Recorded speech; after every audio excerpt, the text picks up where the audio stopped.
ننګرهار کې بیرته راستنیدونکو کورنیو لپاره ښارګوټی پرانیستل شو. د ریاست الوزرا اداري مرستیال مولوي عبدالسلام حنفي، ننګرهار والي حاجي مولا محمد نعیم اخوند، د ولایت مرستیال مولوي عزالله مصطفی چې یو شمېر مسؤلینو یې ملتیا کوله، د ننګرهار په قاسم آباد سیمه کې راستنو شوو هیوادوالو لپاره نوی ښارګوټی پرانیست. دغه ښارګوټی 3000 جریبه مساحت لري او له 4000 زیاتو کډوالو کورنیو د ځایولو ظرفیت لري. ننګرهار والي سره د سرې میاشتې عمومي رئیس د راستنیدونکو کورنیو ملاتړ په موخه ولیدل.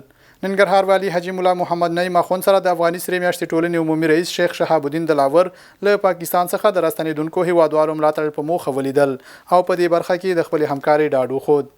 ننګرهار کې بل د وروسته د کار جوازونه په برېښنایي سیستم ویشل کیږي.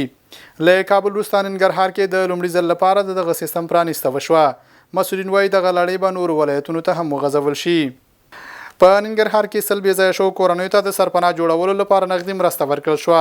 ننګرهار کې د اکټیډ موسسې له لوري 100 اړمنو کورنیو ته چې بیرته راستنیدونکي یا داخلي بې ځایه شوي وو د سرپناه جوړونې په موخه نغدي مرسته ورکړل شوه.